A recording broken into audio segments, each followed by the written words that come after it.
शास्त्र लिखा अछि जेपरी अन्न सेपरी मन। आमे जेमतिका खाद्य खाइबा मन ठीक से भली हो जीव कहीं ना खाद्यर उपादान रे खाद्यर सारांश रे ही ए शरीर सृष्टि। आमर शरीरटा खाद्य उपर ही निर्भर करे। आमे जेपरी खाद्य खाइबा मनटा आमर ठीक से परी हो जीव। अनेक प्रश्न पचारती आम मनरे कहीं भक्ति भाव आसुनाही, कहीं विचारधारा आसुनाही, कहीं ना आमे माने जेमतिका खाद्य खाऊचे मनटा ठीक से भली हो जाउचे। खाद्यर सारांश रे ही शरीर तैयारी। प्रथमे आमको सात्विक खाद्य खाइबाको पड़िबो। उदाहरण नहीं देखंतु, पवित्र कार्तिक मासरे आमे जेतेबेले शुद्ध प्रसाद पाउचे ब्राह्म मुहूर्त उठी भगवान को भजन कीर्तन करी आमे जेतेबेले हविष करुचे।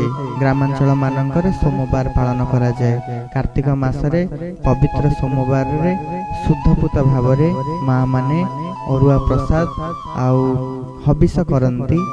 थरे चिंता कले आमे से प्रसाद जेतेबेले पांती केते आनंद लागे, मनरे मन केते हल्का लागे, मन केते सुस्थ हो जाए, मनरे केते सुचिंता आसे, विचारधारा मनुष्यर परिवर्तन हो जाए। कहीं ना सेते बेले आम चतुर्पार्श्व आम परिवेश आम आटमोस्फियर बहुत शुद्ध और पवित्र थाए। समस्ते ब्राह्म मुहूर्त उठी जाती, चारिआडे शंख घंट आउ हुलाहुली हरिबोल चारिआडे एक आनंद मुखर परिवेश सृष्टि होता है। से समय समस्ते सत्व सात्विक चिंताधारा भितर थांती। सात्विक खाद्य खाइले मन भितरे आनंद लगे, भगवान पाखरे टिके प्रार्थना करिया पई इच्छा हुए, सत्संग सुनिबा पई इच्छा हुए, साधु संग करिबा पई इच्छा हुए, भजन करिबा पई इच्छा हुए, नाम संकीर्तन करिबा पई इच्छा हुए।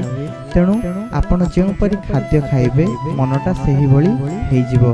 घरर जे मुख्य से विचार करिबा कथा, आमे जो अर्थ उपार्जन करुचे सत पथर अर्थ को उपार्जन करुचे ना असत मार्ग रे जाई धन उपार्जन करुचे। जदि आमे गोटे असत टंका घर को आनिबा घरर समस्तंकर व्यक्तिंकर मन कलुषित हो जिवो। केही एकत्व भाव भितर रही परिबे नाही। घर भीतर अनेक विशृंखला सृष्टि होब। किंतु धर्म मार्ग रे जाई धर्म युक्त कर्म करी आमे जदि धन उपार्जन करिबा से प्रसाद को पाई समस्ते सुख शांति आनंद रे बसवास करिवे। एकत्व भाव आसीबो, गुरुजन के प्रति सम्मान आसीबो, घरर वयोज्येष्ठ लोक को समस्त सम्मान देबे, समस्तक कथा मानिबे।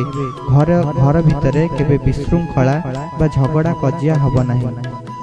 कहीं विशृंखला एवं झगड़ा होउची ना आमे से भली खाद्य खाऊचे। देखंतु प्रायतः समस्तक घरे आमिष भक्षण करुचंती। आमिष खाइबा बहुत पाप।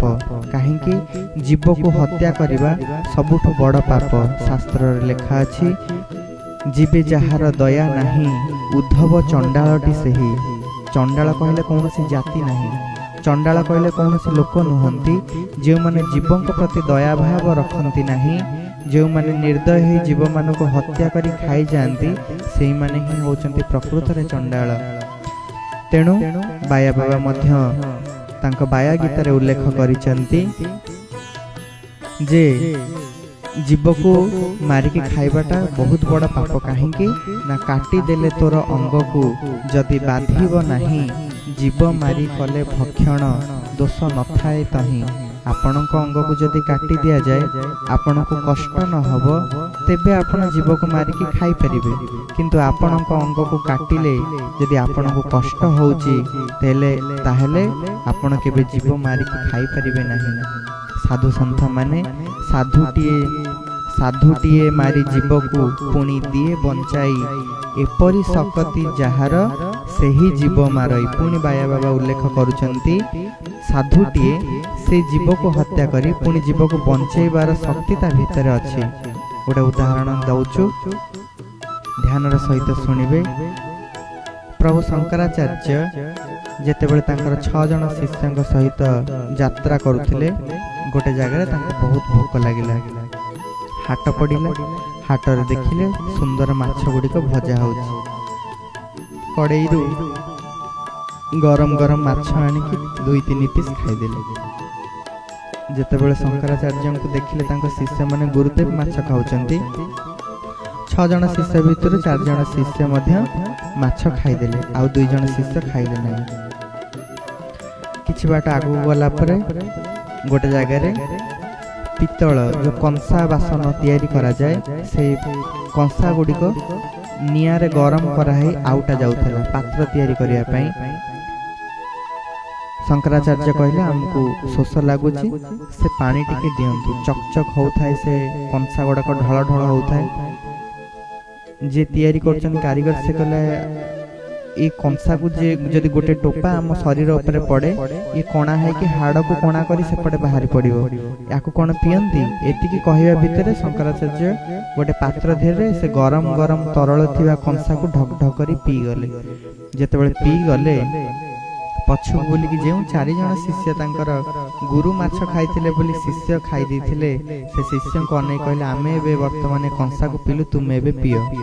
शिष्य माने हाथ जोड़ी भूल मागिले, कहले आमे आको पी पारिबो नै, आको पीले तो पेट जळी जीवो, पेट फुटी जीवो। गुरुदेव सेठ कहले तबे तुमे काहे सेठी माछ खाइदेला ना, आपण खाइले बोली आमे खाइलु। आउ जो 2 जण शिष्य जे खाइ नथे तांको गुरुदेव पछले तुमे काहे 2 जण खाइलो नै ना, आपण आदेश देइ नथिले सेति पय आमे खाइलु नै। गुरुदेव कहले अच्छा। किछि बाट आगु को गला परे शंकराचार्य गोटे पोखरी टे पडिला, पाटी रे हाथ पुरे जो माछ को खाइथिले सेई माछ को पाटी रे बाहर करी आनी जीवंत तांको जल रे छाड़ी देले। थरे चिंता करी देखंतु साधु संतंकर स्थिति आमे तांको शरीर को देखि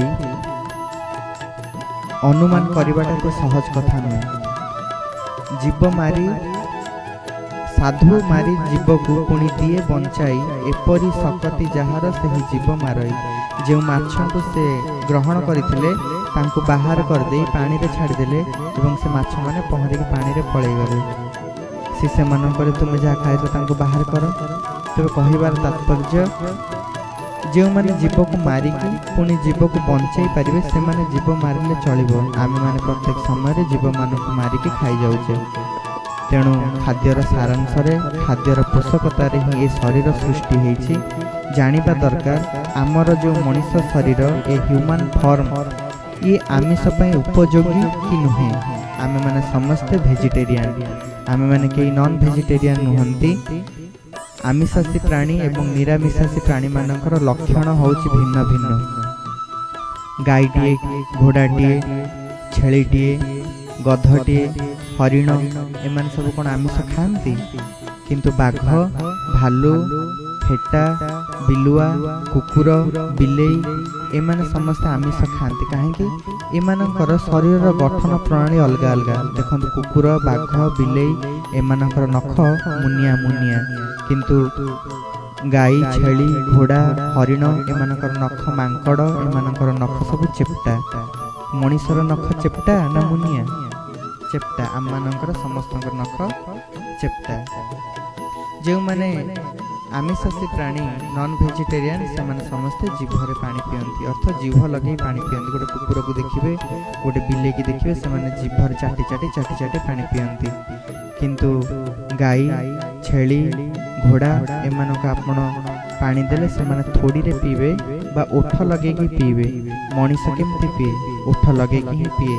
ए सब नियम रो जना पड़े। मनीष निरामिषासी प्राणी बा वेजिटेरियन।